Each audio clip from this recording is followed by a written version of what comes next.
everything boils down to one fact that do not drop your guard and always have your common sense intact, या right? Yeah. So आप जब अभी जब लोगों को सिखाते हैं या लोगों से मिलते हैं, आपको क्या लगता है कि people have become more aware, या क्योंकि न्यूज़ से तो नहीं लगता कि people have become more aware, क्योंकि जैसे पुरानी चीज़ें होते थे अभी भी हो रहे हैं. So why is there no mindset shift among women? You right, क्योंकि व्हेन आई सी अराउंड, जब मैं सड़कों पे देखती हूँ तो लोग इतना केयर फ्री हैं, इतने केयरलेस हैं. उनको ये लगता है कि हम ब्लेम गेम करेंगे, कुछ हो जाएगा तो हम पुलिस को बुला लेंगे, पुलिस को बोलेंगे. पुलिस तो बाद में आएगी ना, जब आप उस लायक हो गए उनको फोन करो. I always say it's my responsibility. तो हम अगर इसको बचपन से, अगर हम घर से स्टार्ट करें ना, वी स्टार्ट अर्ली डेज. जब बच्चा पैदा होता है तभी हम सोच लें कि इसको self protection, self belief, self worth सिखानी है, इक्वालिटी सिखानी है घर पे. तो घर से अगर हम स्टार्ट करेंगे, हम सोचते हैं कि पहले बच्चा स्कूल में जाना शुरू करेगा, फिर हम ये करेंगे, फिर हम वो करेंगे. No, everything starts from home. वो मेरा पहला शिक्षा का केंद्र है. और उसके बाद बाकी लोगों को कुछ फर्क नहीं पड़ता, यू नो, बिकॉज अगर आज की जनरेशन को देखें तो उनको फर्क ही नहीं पड़ता. उनको लगता है हमारे माँ बाप तो हमारी चिंता कर ही रहे होंगे. और पहले डर किस चीज़ का होता था? पहले डर होता था कि अरे यार मेरे साथ कुछ फिजिकल असॉल्ट हो गया, you know. But nowadays sex become so open.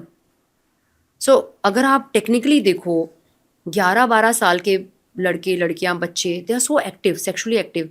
Not they have been taught, but आप देखो जो हमारा खाना पीना है, हमारा सारा खाना इंजेक्टेड है. हर तो हमारे जो बचपन के हार्मोन्स होते थे नेचुरल होते थे हमारे टाइम पे. आज वो सारे हार्मोन्स है इंजेक्टेड है. तो आपने देखा होगा पेरेंट्स की हाइट छोटी सी, बच्चे इतने लंबे लंबे कैसे होते हैं. हर चीज़ में इंजेक्शन है, हर चीज़ में मिलावट है. तो नेचुरली जो, और प्लस मीडिया, आपके पास एक्सपोजर बहुत जल्दी एक्सपोजर है होता तो तो बच्चे जल्दी बड़े हो रहे हैं. So there is nothing to lose. हमारे टाइम पे हमें क्या सिखाया जाता था? इज्जत, डिग्निटी. हमारे टाइम में मुझे याद है, आपको भी ऐसे बोला होगा कि अगर कोई बॉयफ्रेंड मिलता है, हमें मतलब क्या सिखाते थे, अगर लड़के ने किस कर दिया तो यू बिकम प्रेग्नेंट. मेरे को तो मतलब हमें तो यही मम्मी ने बताया कि अच्छा, ये कह के बड़ा करते थे. और आई थिंक जब आप प्रेग्नेंट होते तो हमें, मतलब मेरे टाइम पे भी मेरी एंड ऑफ लाइफ. नहीं, ये बोलते थे मम्मी ने ज्यादा खाना खा लिया इसलिए पेट बढ़ा है. ये तो बहुत कॉमन सी बात है ना कि जब हाँ, there was a lot of, मतलब लॉट ऑफ स्टोरी. सोशल. हाँ. मेरी डॉटर अभी हंसती है, कह रही है झूठ बोलती थी ना तुम.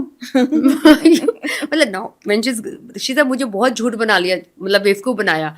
तो हम पेरेंट्स बच्चों को झूठ बोलते थे. आज पेरेंट्स जो हैं एजुकेटेड हैं, हम नहीं भी बताएंगे तो बच्चा देख लेगा कि प्रेग्नेंट कैसे होते हैं. आजकल नया एआई आ गया, आप लिख दो उसमें हाउ टू डू दिस, पूरी आपको कहानी आ जाएगी. तो आप कहाँ तक बचाओगे? तो आपको सिर्फ घर में ही सिखाना है कि यू कांट कंट्रोल, कि नहीं होगा.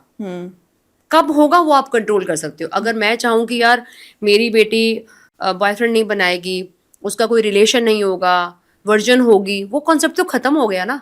वो तो हमें सिखाया जाता था कि शादी मतलब सुहागरात तक आपने अपने आप को बचा के रखना है. आजकल तो अगर आप ये क्वेश्चन पूछ लो, मूवीज ऐसी आ रही हैं, तो गर्ल मतलब दे फील, मतलब ऑब्वियसली हम लोग अफेंडेड फील करते हैं कि यह कैसा क्वेश्चन है. पहले प्राउड होता था. तो इसलिए हम ये सिखा सकते हैं घर में कि कब होगा, हाउ वी कैन प्रोलॉन्ग. आप सोचो मेरा बच्चा सिगरेट नहीं पिएगा, मेरा बच्चा ड्रग्स नहीं करेगा, मेरा बच्चा ड्रिंक्स नहीं करेगा, हमारे संस्कार में नहीं है. बच्चे सब करेंगे, छुप के करेंगे. आपके हर नुक्कड़ में टॉफी के रूप में ड्रग्स मिलता है. कितना बचाओगे?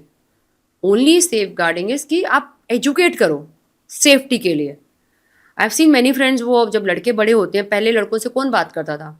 आप बताओ, लड़के शुगर मम्मी क्यों ढूंढते हैं? और पहले सेक्सुअली मतलब कहते थे ना कि आंटियों को या भाभी, किससे जो हम सुनते थे, मतलब हम वी ग्रू अप. तो आप सोचो कि ये सब क्यों होता था? क्योंकि उनको कभी किसी ने शिक्षा ही नहीं दी. Okay. So they wanted to explore their body, क्योंकि शर्म के मारे पेरेंट्स ने कभी बात ही नहीं की. लड़कियों के को सबने समझाया कि तुम 14 साल की हो गई हो, how to take care of your body. लड़के तो कभी पूछ ही नहीं पाए कि मेरी बॉडी में क्या हो रहा है. तो उससे क्या हुआ कि they started exploring their body. अभी भी और तभी भी सारा प्रेशर उनके ऊपर है.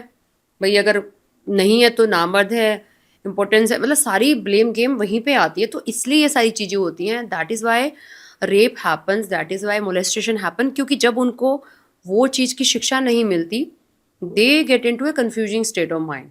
आपके सारे चीज़ें सुन के मुझे ये लग रहा है that you know women are getting liberated, they are having to choose from, they are, today women have a lot of choice, but it is the man who is lonely, या it is the man who really is in a confused state yes. कि dating पे जाए या मतलब what is the role in the house or where do I become relevant.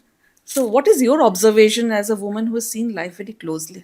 Yeah, as a protector, because I deal with all the men, I have all male buddies. When I listen to them, when I hear them out, I feel not pity, but I am at their side. तो मैं अपना एक campaign चलाती हूँ, मूछ की बात, man of honour, क्योंकि आदमियों के बारे में किसी ने बात नहीं की। So they grew up like that only, pressure लेके, यू नो, कि The pressure of being a man. हाँ, बड़े बड़े हो जाओ, पहले बहन का ध्यान रखना है, राखी आ रही है, उसके बाद अच्छी सी नौकरी ले लो, गाड़ी बंगला बना लो, क्योंकि शादी करनी है, शादी करके आगे उसका बोझ संभालना है, उसके जो भी होगा, फिर बच्चों का संभालना है, फिर उनके माँ बाप का, उनके माँ बाप का। तो आदमी हमेशा प्रेशर में रहा है फॉर द परफॉर्मेंस, कि घर का चिराग और घर की रिस्पॉन्सिबिलिटी सब कुछ उस आदमी पे है। और आदमी ने भी अपनी इंपॉर्टेंस तभी फील की जब उसको ये सब करवाया गया। I think you and me, we are the good example. अगर मैं अपने हस्बैंड से पैसे मांगूं, प्लीज पैसे दे दो, मुझे शॉपिंग पे जाना है, he will be very proud. लेकिन मैं अगर पैसे नहीं मांगू, आई एम तो इंडिपेंडेंट पर्सन, तो आपको इम्पोर्टेंस देने के लिए चीजें पेट्रियार्की सोसाइटी में बनी थी। तो they are at confuse state कि लड़कियां, अब लड़कियों को हमने इतना एम्पावर्ड कर दिया, they don't want to get married, they are earning more than men. अब उनको समझ नहीं आ रहा कि कैसे हैंडल करें। उनको सिखाया तो वो कि तुम इनका ध्यान रखो। अब जब बिल देने का टाइम आता है, तो पहले होता था men will pay as out of chivalry. अब ये वो कंफ्यूज होते हैं कि यार ये लड़की को अगर मैं पे करूंगा तो she will mind, I can handle my bill. वो बेचारा भी सोचता रहता है कि कौन शुरुआत करेगा। नहीं पे करेंगे तो वो पहली डेट में बोलेगी डजंट हैव ए शिवलरी, लाइक आदमी नहीं है, पैसे नहीं पे किए, पैसे पे कर दो, नो वी विल डच। तो I think I really like, you know, when I counsel them, फिर वो लड़की इतनी पावर्ड होगी, उनको करंट लगता है। जब स्ट्रांग औरत मतलब देखते हैं हम जैसी, तो दे गेट अट्रैक्टिव, सामने आते तो करंट लगता है, भाई इसको तो झेल नहीं पाएंगे, then they go back into there. So I it's so much, so they like a strong woman, but they don't know how to handle it, क्योंकि दे गेट कंफ्यूज। उनको सिखाया तो वही है कि भाई औरत आएगी, वो उसका खाना बनाएगी, उसके कपड़े धोएगी, उसका सामान उठाएगी। तो आदमी भी चाहते हैं कि लड़की अपने पैसे खुद खर्च करे, right? They very clear, because they also like accepting this fact कि you handle your finances, I handle my finances, but it comes to other things, then again there is a confusion कि भाई, क्योंकि जो सिखाया है कि यार मेरा ये काम तो तुम ही करोगी, यू नो, तुम ही लीड करोगी मेरे, मतलब आई sorry but I have very, so I have known a friend, तो मैंने ऐसी में ऑब्जर्व करी थी, तो अपना खाने की प्लेट छोड़ के चले गए वो वहाँ से। तो मैंने कहा हमने तो ये सीखा अपनी प्लेट खुद उठाओ।